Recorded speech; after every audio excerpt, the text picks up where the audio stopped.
Well, thank you, and thanks to all the gathered delegates and luminaries and media professionals, and thanks especially to the hosts of the Munich Security Conference for being able to put on such an incredible event. We're, of course, thrilled to be here. We're happy to be here. And, you know, one of the things that I wanted to talk about today is, of course, our shared values. And, you know, it's great to be back in Germany. As you heard earlier, I was here last year as United States Senator. I saw Foreign Secretary David Lammy and joked that both of us last year had different jobs than we have now. But now it's time for all of our countries, for all of us who have been fortunate enough to be given political power by our respective peoples, to use it wisely to improve their lives. And I want to say that, you know, I was fortunate in my time here to spend some time outside the walls of this conference over the last 24 hours. And I've been so impressed by the hospitality of the people, even as, of course, as they're reeling from yesterday's horrendous attack. And the first time I was ever in Munich was with my wife, actually, who's here with me today, on a personal trip. And I've always loved the city of Munich, and I've always loved its people. And I just want to say that we're very moved, and our thoughts and prayers are with Munich and everybody affected by the evil inflicted on this beautiful community. We're thinking about you, we're praying for you, and we will certainly be rooting for you in the days and weeks to come. Now, thank you.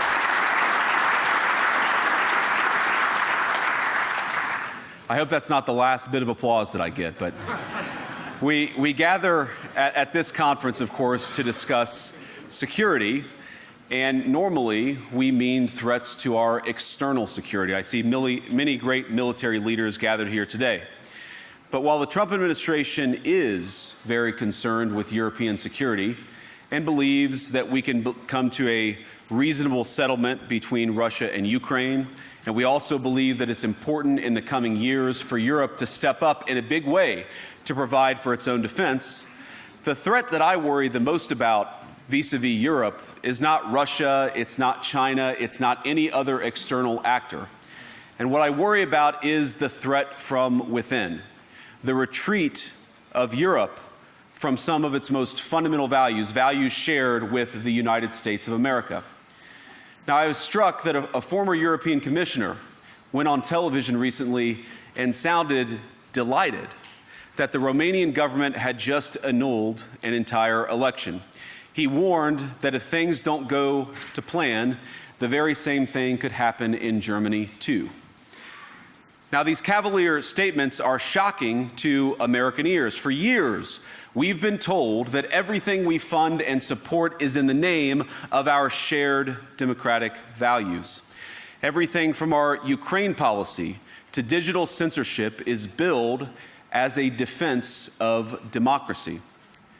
But when we see European courts canceling elections and senior officials threatening to cancel others, we ought to ask whether we're holding ourselves to an appropriately high standard. And I say ourselves because I fundamentally believe that we are on the same team.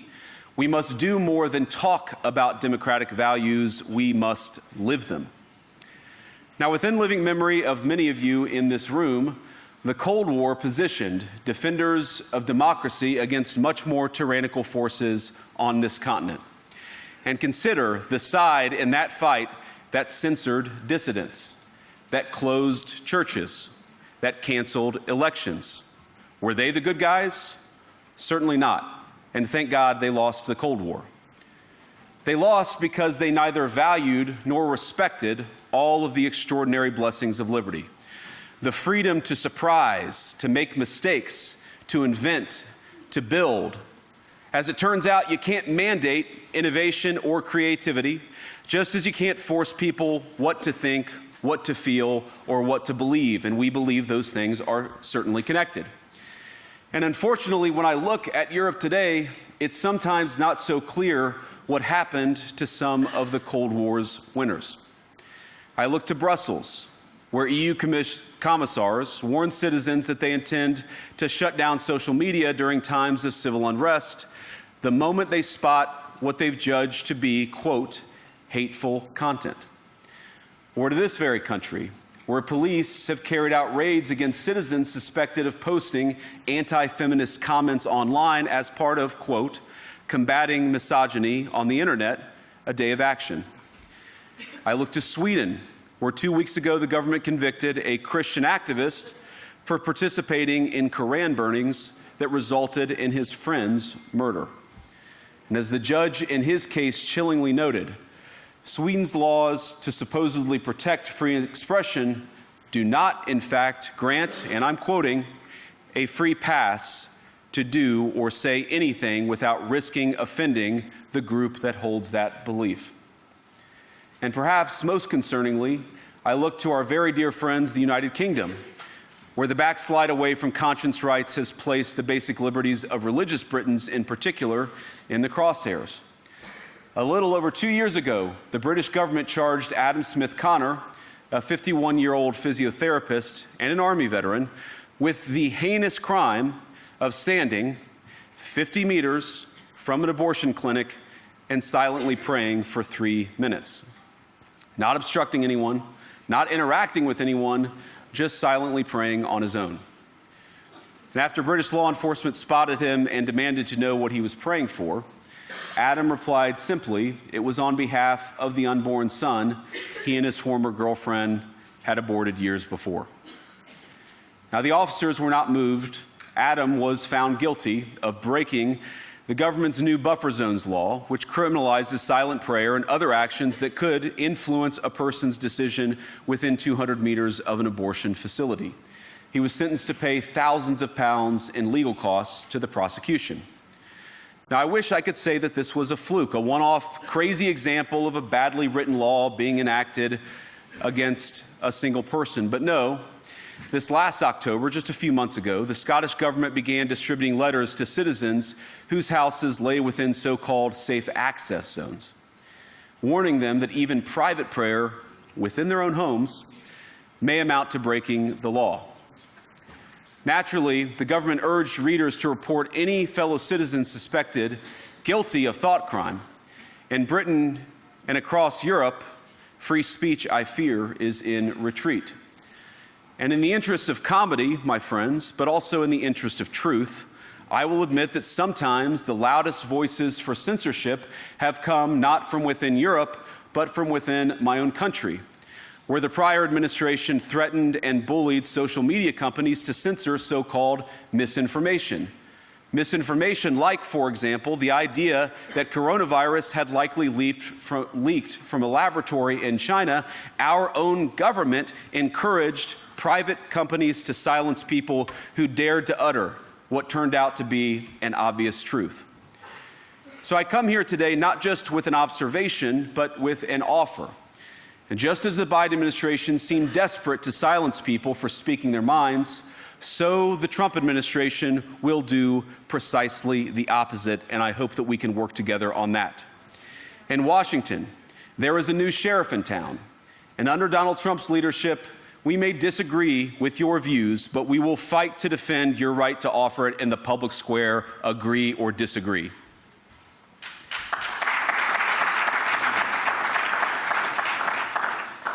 Now, we're at the point, of course, that the situation has gotten so bad that this December, Romania straight up canceled the results of a presidential election based on the flimsy suspicions of an intelligence agency and enormous pressure from its continental neighbors. Now, as I understand it, the argument was that Russian disinformation had infected the Romanian elections. But I'd ask my European friends to have some perspective. You can believe it's wrong for Russia to buy social media advertisements to influence your elections. We certainly do. You can condemn it on the world stage even. But if your democracy can be destroyed with a few $100,000 of digital advertising from a foreign country, then it wasn't very strong to begin with. Now, the good news is that I happen to think your democracies are substantially less brittle than many people apparently fear. And I really do believe that allowing our citizens to speak their mind will make them stronger still. Which, of course, brings us back to Munich, where the organizers of this very conference have banned lawmakers representing populist parties on both the left and the right from participating in these conversations. Now again, we don't have to agree with everything or anything that people say, but when when political leaders represent an important constituency, it is incumbent upon us to at least participate in dialogue with them. Now, to many of us on the other side of the Atlantic, it looks more and more like old entrenched interests hiding behind ugly Soviet-era words like misinformation and disinformation, who simply don't like the idea that somebody with an alternative viewpoint might express a different opinion or, God forbid, vote a different way or, even worse, win an election. Now, this is a security conference, and I'm sure you all came here prepared to talk about how exactly you intend to increase defense spending over the next few years in line with some new target. And that's great, because as President Trump has made abundantly clear, he believes that our European friends must play a bigger role in the future of this continent. We don't think, you hear this term, burden sharing, but we think it's an important part of being in a shared alliance together that the Europeans step up while America focuses on areas of the world that are in great danger. But let me also ask you, how will you even begin to think through the kinds of budgeting questions if we don't know what it is that we're defending in the first place? I've heard a lot already in my conversations, and I've had many, many great conversations with many people gathered here in this room. I've heard a lot about what you need to defend yourselves from, and of course that's important. But what has seemed a little bit less clear to me, and certainly I think to many of the citizens of Europe, is what exactly it is that you're defending yourselves for. What is the positive vision that animates this shared security compact that we all believe is so important? And I believe deeply that there is no security if you are afraid of the voices, the opinions, and the conscience that guide your very own people. Europe faces many challenges, but the crisis this continent faces right now, the crisis I believe we all face together, is one of our own making. If you're running in fear of your own voters, there is nothing America can do for you. Nor, for that matter, is there anything that you can do for the American people who elected me and elected President Trump. You need democratic mandates to accomplish anything of value in the coming years. Have we learned nothing that thin mandates produce unstable results? But there is so much of value that can be accomplished with the kind of democratic mandate that I think will come from being more responsive to the voices of your citizens. If you're going to enjoy competitive economies, if you're going to enjoy affordable energy and secure supply chains, then you need mandates to govern, because you have to make difficult choices to enjoy all of these things. And of course, we know that very well in America. You cannot win a democratic mandate by censoring your opponents or putting them in jail, whether that's the leader of the opposition, a humble Christian praying in her own home, or a journalist trying to report the news. Nor can you win one by disregarding your basic electorate on questions like who gets to be a part of our shared society. And of all the pressing challenges that the nations represented here face, I believe there is nothing more urgent than mass migration. Today, almost 1 in 5 people living in this country moved here from abroad. That is, of course, an all-time high. It's a similar number, by the way, in the United States, also an all-time high. The number of immigrants who entered the EU from non-EU countries doubled between 2021 and 2022 alone, and of course it's gotten much higher since. And we know this situation, it didn't materialize in a vacuum.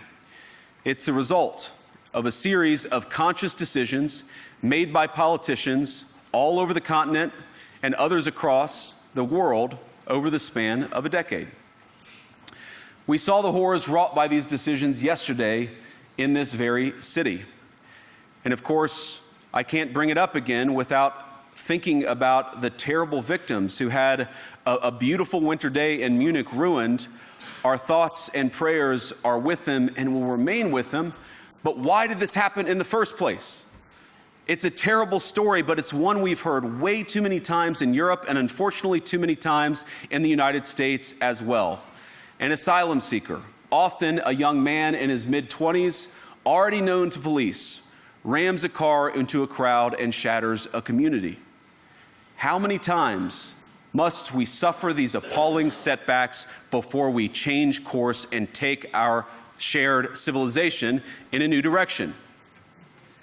No voter on this continent went to the ballot box to open the floodgates to millions of unvetted immigrants. But you know what they did vote for?